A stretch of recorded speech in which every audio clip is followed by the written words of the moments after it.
Good evening, everybody, and it's Lilia from Scotland's Wild Medicine and Heal Scotland here. And with me tonight, I have got Hugh Asher, who has been to, I think, all of our festivals and is going to be in Aberfeldy and Nairn, and to teach us more about the power of the forest and the magic that happens when you hang out in the forest. Hugh, how are you doing? Yeah, not so bad, thank you. How are you, Lilia? I'm good. Your photos are absolutely magical. You've been doing some really nice treks. Yeah, getting out of the forests and onto the hills and mountains. Yeah, you're walking your walk. I am. That is absolutely fantastic. So, for those of you that for those that are watching that have never met you, can you just explain a little bit about how you get into it and why you're so passionate about it? Yeah, really. I sort of discovered what I'll call nature mindfulness probably in about 2019. By nature mindfulness, I mean sort of sitting out in nature and connecting with nature, engaging with what's going on around me through all my different senses. So mindfully noticing the things I can see, the things I can feel, the things I can hear. And I kind of discovered it a little bit independently. And then when I started looking online, I discovered that there was this actual thing called forest bathing or Shinrin-yoku that's come from Japan. And whilst I do like my wild swimming, forest bathing has nothing to do with going for a skinny dip in a wild lochen. It's about immersing yourself in the forest atmosphere. And so I kind of started doing this a little bit in late 2019, early 2020. March 2020, something fairly significant happened to all of us. And I discovered that it was a really good way of grounding myself and sort of looking after my own health and well-being. And I kind of became really evangelical about this and started doing quite a lot of online work. So I did workshops around what forest bathing was, what Shinrin-yoku was, sort of the how and the why of nature connection. And I started doing daily, what we call forest bathing invitations. So a lot of it is about activities that you might intuitively think of yourself, or they might come from a book, or if you're out with somebody else as a guide, it might be something that they suggest. And so these invitations are exactly as they sound. It's suggestions of things that you can do. So I kind of offer them to people, and they can do the bits that they like. They can do all of it. They can do none of it and just sit and enjoy the breeze and sit and enjoy the view. So that's really how I first got into it. And I got so into it that I first trained as a forest bathing guide and then as a nature and forest therapist. So it's looking at ways of applying forest bathing practice to groups of people with specific needs. Mental health is probably the most common group that nature and forest therapy practitioners would usually work with. But my specialism has kind of become people in recovery from drug and alcohol use. Yes, because you're working there, aren't you now?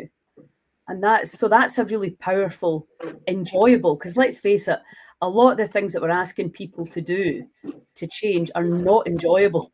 But what you do is super enjoyable. So there's a bit of, I don't know what that noise is. Is it my end or is it your end?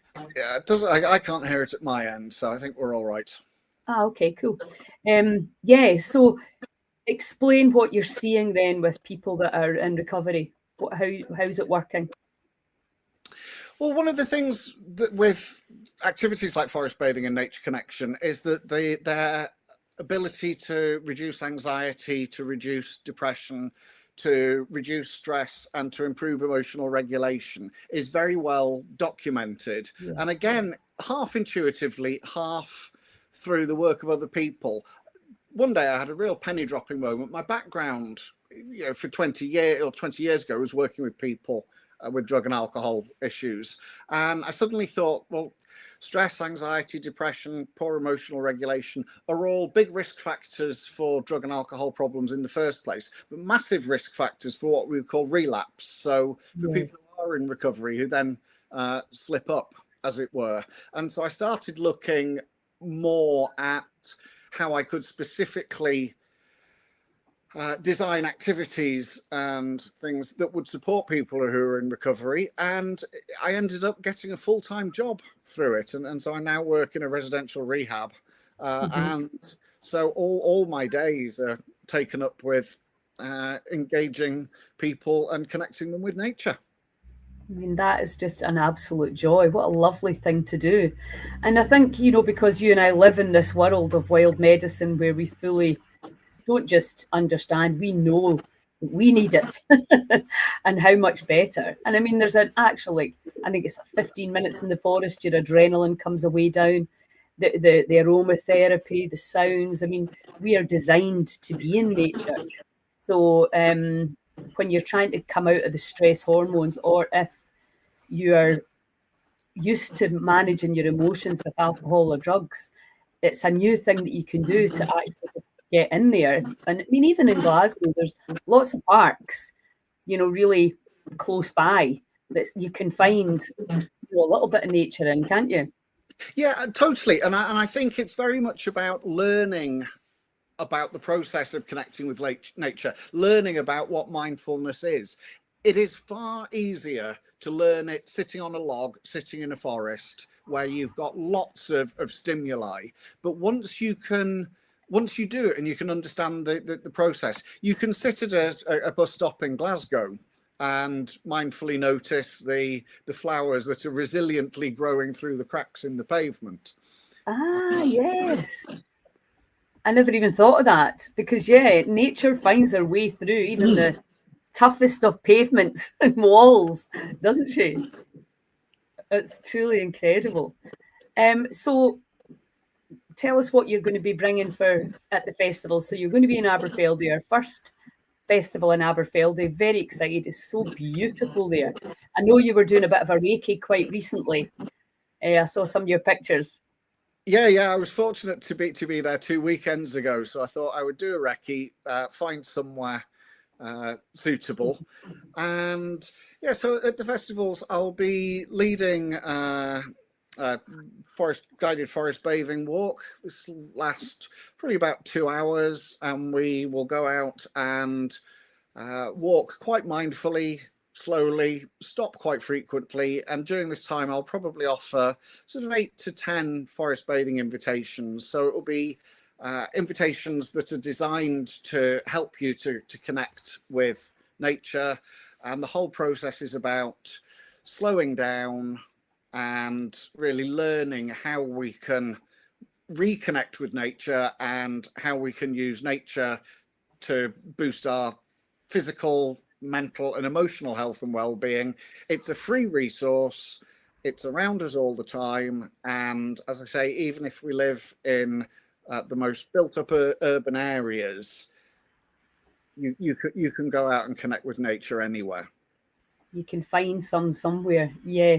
I think it's important to kind of emphasize the fact this is not about exercise. It's not about going into the forest and having a power walk, or it's completely so at all levels of fitness it works for, doesn't it? Absolutely. I've done work with people with arthritis before. In fact, it's very good for people with arthritis because stress causes spikes in cortisol. Cortisol causes inflammation. Inflammation exacerbates arthritis. So yeah, it's really available for anyone. It's about walking very slowly and mindfully. I can make 800 meters of a path around a forest last 3 hours without really trying. So yeah, it's very, very much about lowering heart rate rather than increasing it. And I sometimes describe it as being the aim is a psychological goal rather than a physical or geographic goal. So it's not about getting to the top of the hill and back. It's not, although we might walk round a lochen or something, the aim isn't to get all the way round. The aim is to reach a place where we feel more relaxed, where we feel more connected with nature, and really, where we feel better. Yes, and I think in the West, we're always wanting to achieve something, aren't we? Whereas, like, well, you want to get either a certain distance or a certain height or a climb, or so. I think when you take people into the forest and try and slow them down, do you find that you've really got to sort of slow them down when you get them in? People want to walk. Absolutely. So nature connection is about much more than just being in nature. It's about really noticing what's going on around you.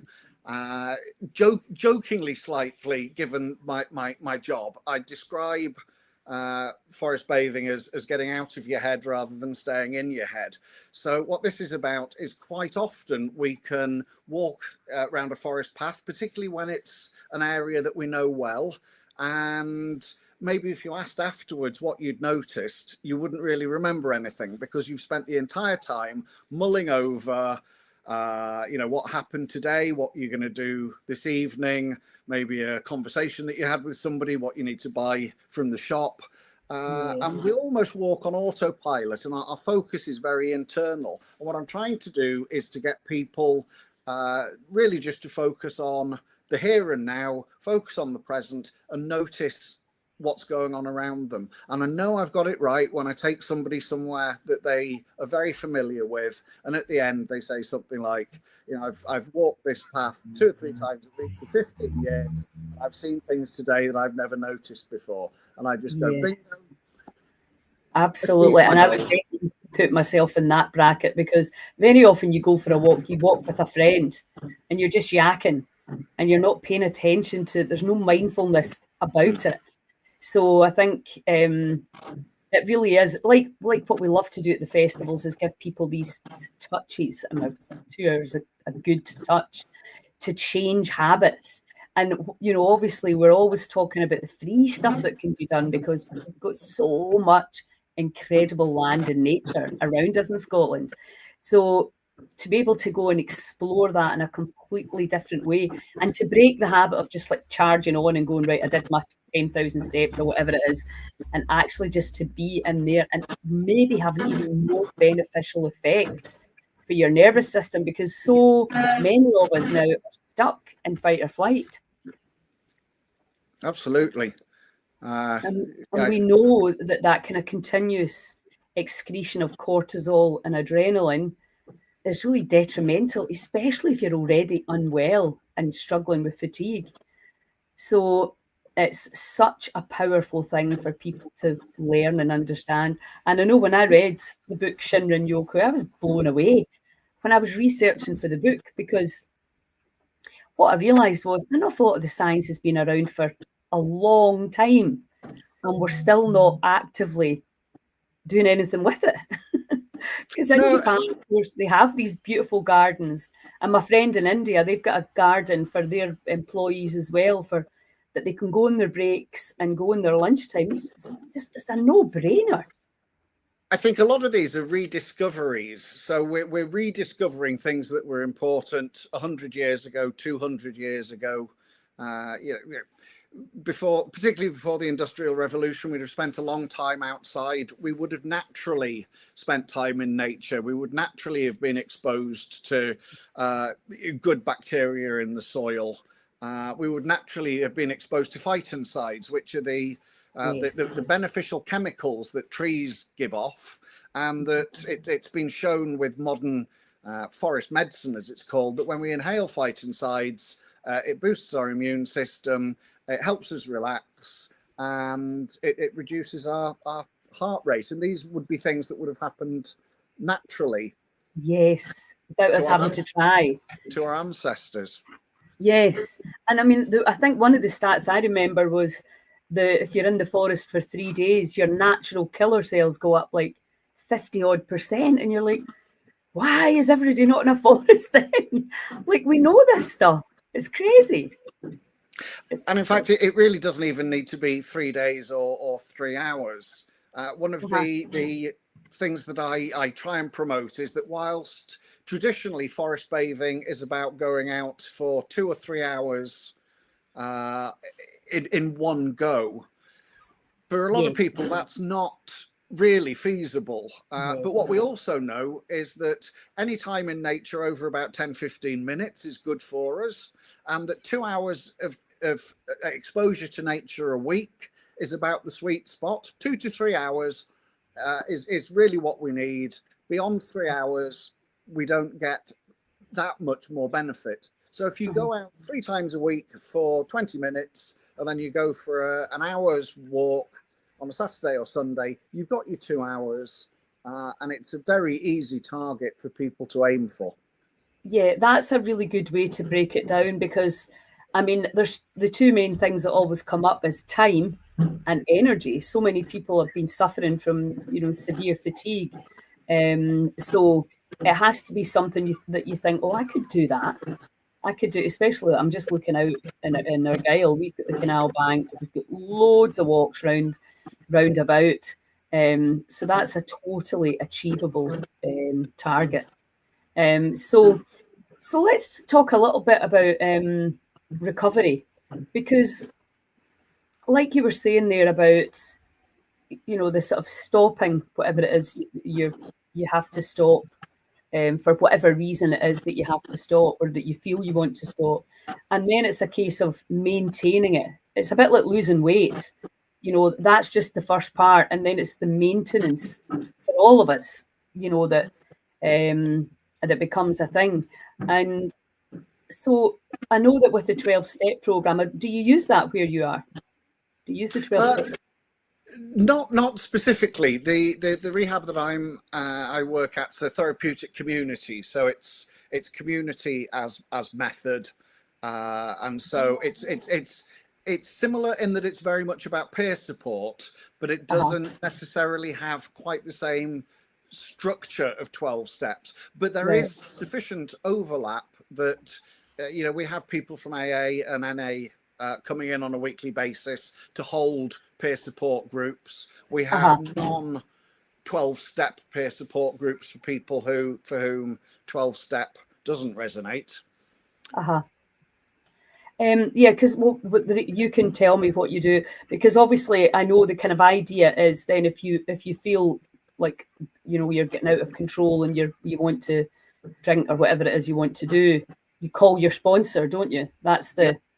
but it always surprises me that you really have to want to stay sober, clean, whatever, because making that phone call. But it's such a brilliant system, isn't it? Because it's just people helping people. And I know a lot of my friends have used sponsors and they give so much of their time so willingly and kindly and gently.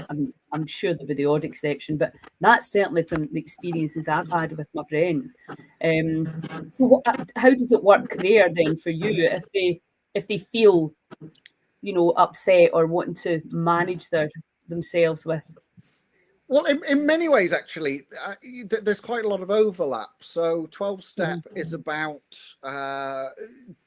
having a higher power, and Mother Nature, Gaia, can be your higher power.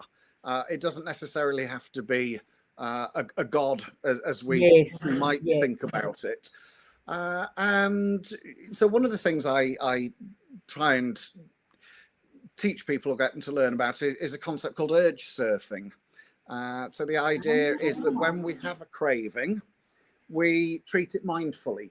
So rather than fighting it and focusing on it, which often kind of makes it like the elephant in the room, the Mhm. more you try and not think about the craving, the more you do think about it.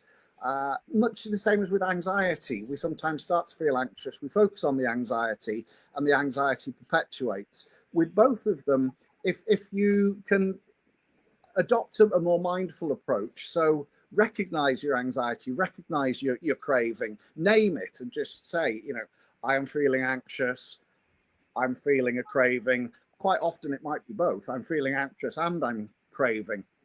Mhm. And really just mindfully, it's called urge surfing because if you mindfully uh, sort of focus on it, you tend to find that they disappear after about 15 minutes. The symptoms go away. So it is a little bit like riding the wave of discomfort. Rather than trying to fight the wave, you go with the wave. I like that term, because I think even for people that are not in, it's probably, most people would understand it with sugar. I've got the urge to eat something that perhaps you know is not good for you. And it's a similar thing, isn't it? Or whatever it is that we're doing, that we're thinking, right, we need to stop doing that. It makes no sense if it's a cigarette or whatever.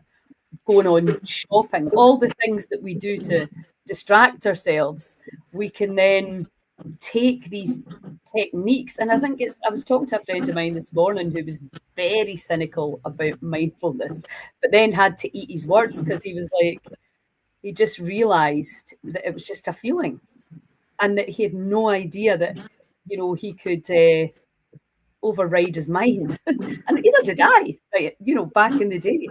So it's powerful to understand, right, so don't make it into this great big thing. It's like, it's a feeling. Yeah, so absolutely. You're anxious, you're feeling stressed, you crave, you recognize that you've got these feelings, and then you can look out of your window, you can actually go outside. There's a practice called sit spot within forest bathing, which is what it sounds like. You find a spot, you sit in it, and you can do various things, one of which is what I sometimes call the sensory inventory. So it's about noticing what you can see, noticing what you can hear, noticing what you can feel. So it might be about the colors that you can see, and then you might close your eyes and notice that you can feel the sun, you can feel the wind. When your mind wanders, I encourage people just to bring it gently back to what they were focusing on before. If somebody is trying to get over cravings or trying to get over anxiety, sometimes that will be what they think about. But if you can mindfully recognize and name what's going on, and then practice mindfulness, these uncomfortable feelings nearly always go away by themselves. And the more you do it, the easier it becomes, and the more confident you become. There's a concept called self-efficacy, which is about your belief in your ability to do things. And yes, whether he actually said it, Henry Ford was supposed to have said, whether you think that you can or you think that you can't, you're probably right. So it's about that. But people do quite often find that the more they practice these skills and find them beneficial, the more they can use them, and the less stressed they become, because stress and anxiety feed on themselves. You get anxious and then you fear anxiety. You get stressed and you fear stress. And if you have got something in your toolkit that you found effective at combating these things, yes, it's easier. I always say that about letting go. You need to do it every single day. It's a bit like brushing your teeth. You don't just do it once and then your teeth stay clean for the rest of your life. It's a daily practice. And for sure, it's like, you don't learn to play the piano in one lesson. The more you do it, the better you get at it, the more confident you become. And I think, again, we've talked about this before, teaching these things in schools, so that you grow up knowing that you are not your emotions, you're not your thoughts, you're not your stories, and you have an influence over that to be able to change it. So I think it's really powerful what you're doing, and I love the sound of the community. How long do people stay for normally?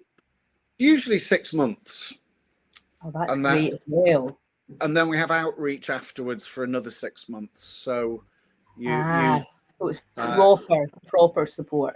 Yeah, to kind of bridge the gap, so it doesn't become a cliff or a precipice.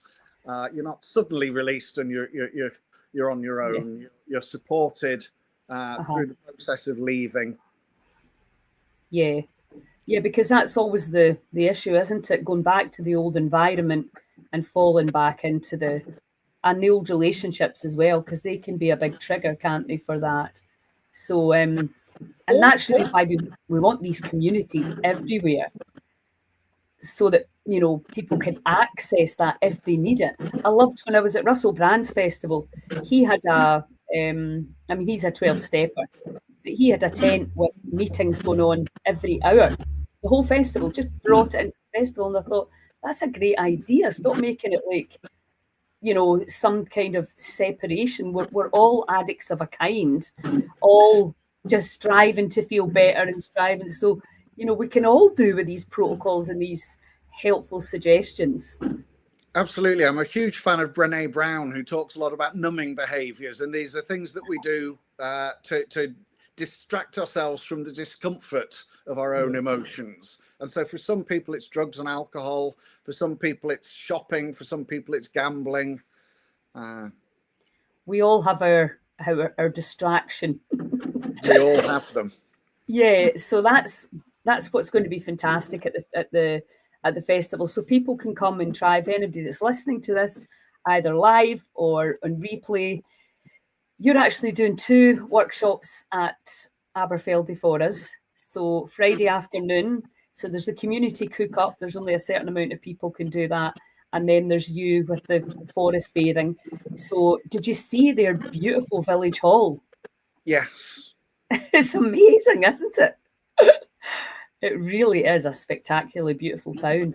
So yeah, people can come to the festival. It starts on the Friday, Saturday and Sunday. We finish up as usual with the Wim Hof breath work and then a dip in the river there. And you've seen where you're going to take people. I suppose there'll be a little bit of weather dependency as well, because the good old Scottish summer, you never quite know what you're going to get. So people that are coming. There's good coverage there. There's a very dense canopy. Awesome. That's perfect then, isn't it? And I was there when it was raining a little bit, and it certainly gave a bit of protection. That's awesome. That's perfect then. So, but anybody that's coming, just bring some waterproof clothes, because we know in Scotland it's always going to be handy. We're kind of hoping to get down by the river in the evening as well, if the weather permits us. So yeah, is there any? I think that's pretty much it. So for anybody struggling with any kind of mental health issues, or just curious to find out more about the power of the forest, I'm sure lots of people do know, but it's a very different way to do it and to be in the forest. As we're saying about exercise, and I like that. It's not about getting the heart rate up; it's about getting it down and really coming out of fight or flight, and really, I suppose, for most of us, reconnecting to all these senses that we pretty often ignore, and really starting to see. I know that when I met Claire and she was taking me foraging, I was like, oh my God, I have walked past these plants and so-called weeds my entire life and had no idea the medicinal properties. So that was a real kind of like wake up for me. I was like, how could you be so dumb? It's it's incredible what we're not seeing. But it's so nice that all this stuff is coming out. And as I say, and it's because it's a really pleasant thing that you can do for your mental health. You don't need to get exhausted. You don't need to get your pulse rate up. You don't need to time yourself. There's no rules and regulations to it. You just go into the forest and be. You don't even need any equipment. I know. It's just perfect. Well, that's great. Thank you so much. And if anybody's got any questions, just put them in the box. Myself or Hugh will get back to you. We're going to Aberfeldy the first weekend in September, and then we're in Nairn the week after, where the World Ice Snorkel record attempt will be. And the tickets are buy one, get one free until the 1st of July. So grab that special offer now. I'll actually put that in the box because so that people can see it.